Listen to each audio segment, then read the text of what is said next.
Regina Navuga, the Programme Coordinator, Financing for Development, Tax Justice. To draw insight into this, how are we doing and what is the realistic effect in this particular bid? How can we ably generate enough revenue here in Uganda, and all the strategies that are laid out in this financial year 2020-21 amidst the different challenges? Yes, Regina, thank you so much for talking to us.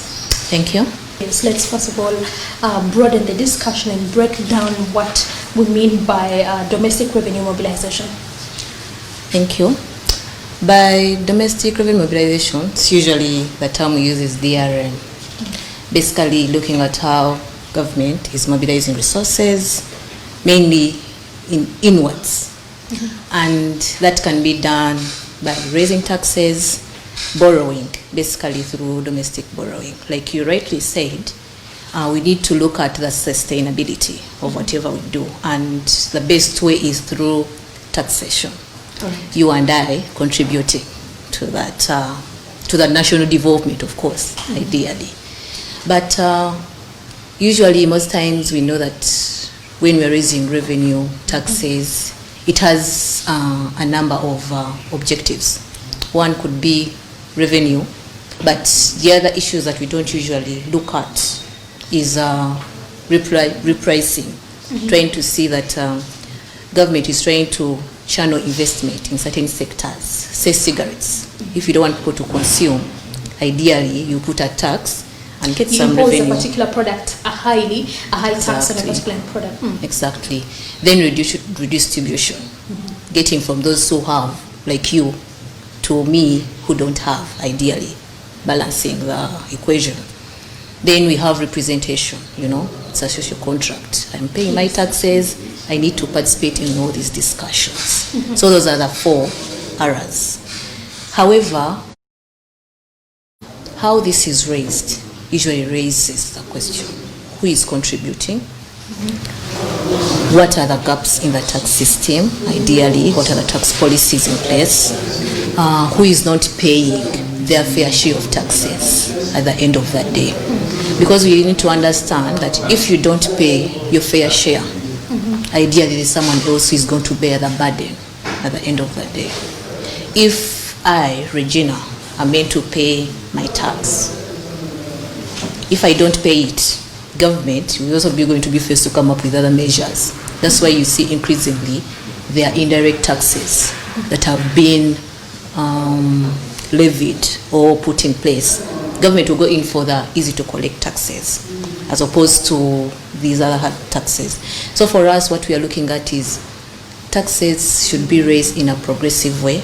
People should participate in all these engagements, and they should also follow up on how their money is used. All right. But how, even before we go to the question, the golden nugget, how progressive is the indirect taxation? Because if I am buying a bottle of water at the same price as someone deep down in the village who is living at less than 1,000 shillings a day, how's that progressive? Because there's a reality that this person will not actually afford this bottle of water, so they will not pay that indirect tax, or there will not be profit on the manufacturer, from which the taxman will ably tax this fund. So how realistic is that? Actually, indirect taxes are not progressive. Ideally, they are regressive, because at the end of the day, the one who has more, who has less, pays more. Yeah, and yet those who earn more, ideally, are also paying the same portion. Say if you're buying salt, the halves of this society will spend 200. Even those in the villages will spend 200. All right, let's broaden the discussion and talk about how best or how realistic can we be able to generate over 70% financing this financial year's budget here locally from our taxes amidst the different challenges. You maybe feel free to mention some. How realistic is that? Or are we going to reach a point in time when URA will have to sit down and impose more taxes on us, create more sources of tax? Or can we ably resource the projects of the government with their available tax policies?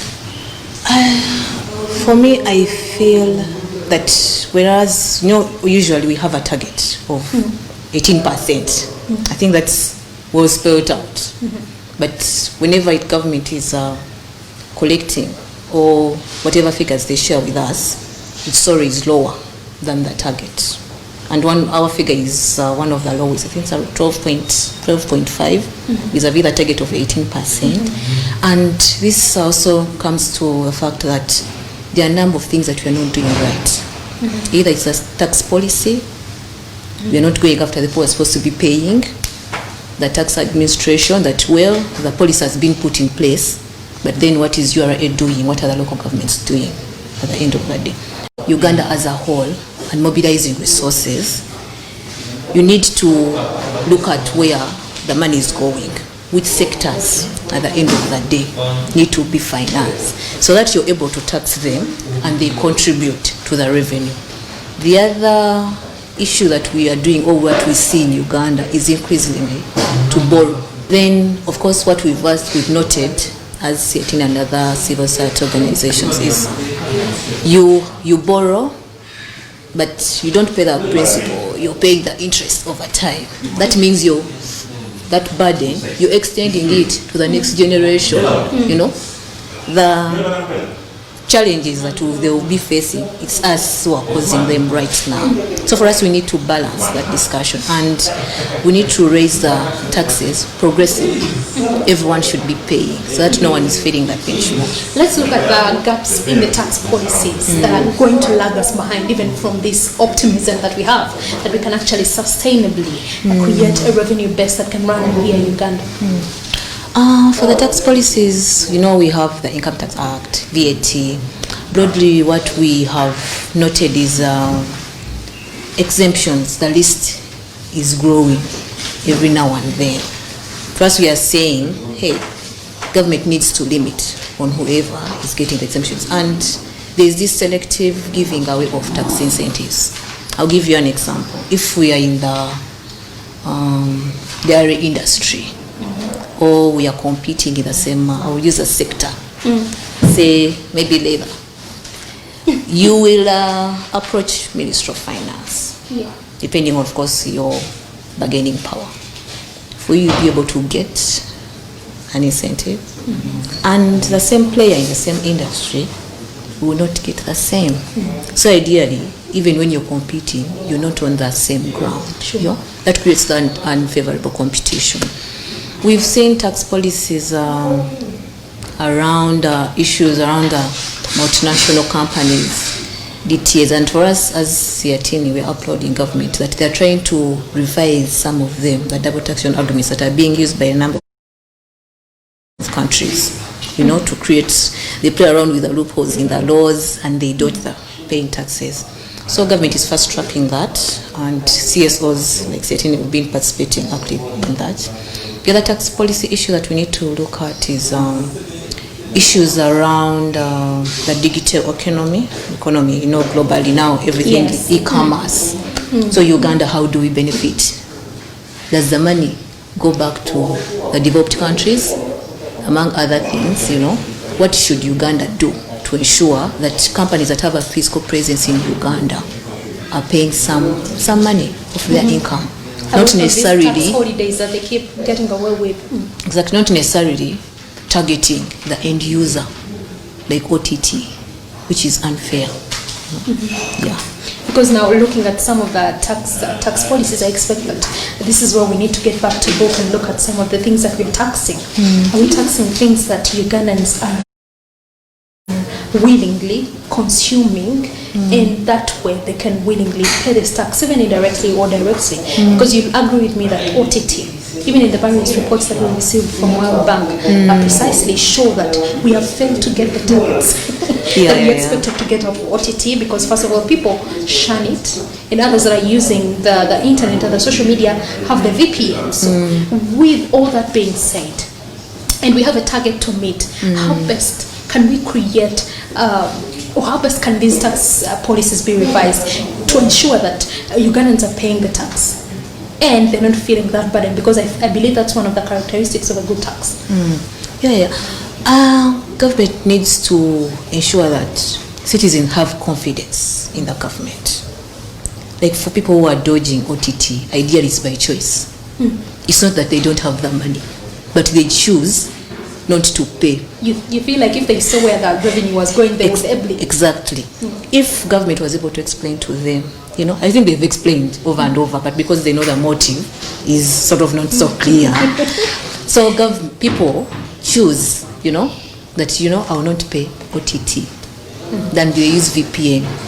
I'm sure if government had a different approach, and maybe they said, okay, OTT, we're going to collect it, and whatever revenue we get to be channeled to Mulago Hospital, so that everyone can access medication, You see people willingly paying. Okay, I have my grandmother who will use access the health services. But because there are so many negative issues that came with the OTT, people up to now still, they choose not to pay. And it goes back to the fact that some of them are not, there was no evidence. Before you put up, government proposes tax policy, you need to do background research. Apart from the revenue, what will it solve? What is the aim? What is the objective? The revenue, I think they plan to collect 2 years fast forward, so we are still in the deficit. Get mobile money on the other hand, because you have no choice. Ideally, you get the revenue because people have to keep paying every now and then. So government needs to engage citizens. They need to ensure that, because in certain systems you find that tax policies are there. Yeah. But then, what is the practice?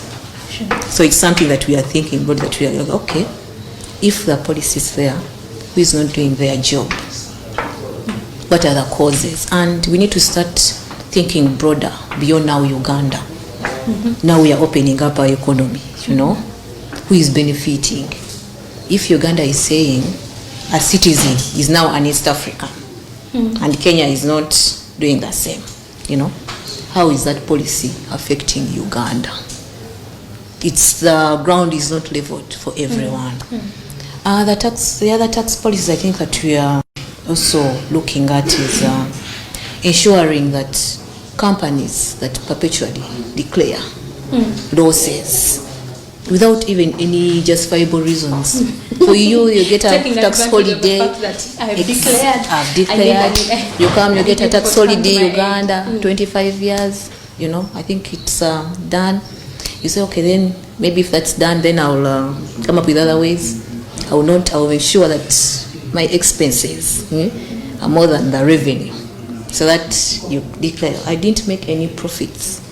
At the same time, maybe you're not even remitting pay as you earn for your employees, You're both at a disadvantage. All right. Yeah, but also the local government system.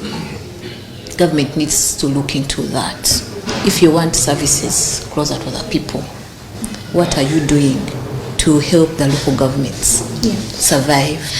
Talking about the gaps, let's also look at some of the opportunities, that have come with the different tax regimes, the tax policies that we believe government can concentrate on more, or we have tested and they've actually gained results in terms of generating enough revenue locally. I'll maybe speak to COVID, because it's an opportunity. It has come with its challenges, but also an opportunity for government to rethink some of the strategies that are not working. Ideally, some of the strategies that we've seen also, I think before COVID, government trying to say that, okay, for the presumptive tax, they lowered the tax rates to see that, I think they try to encourage more businesses to comply, because most of the informal businesses, they don't keep their books.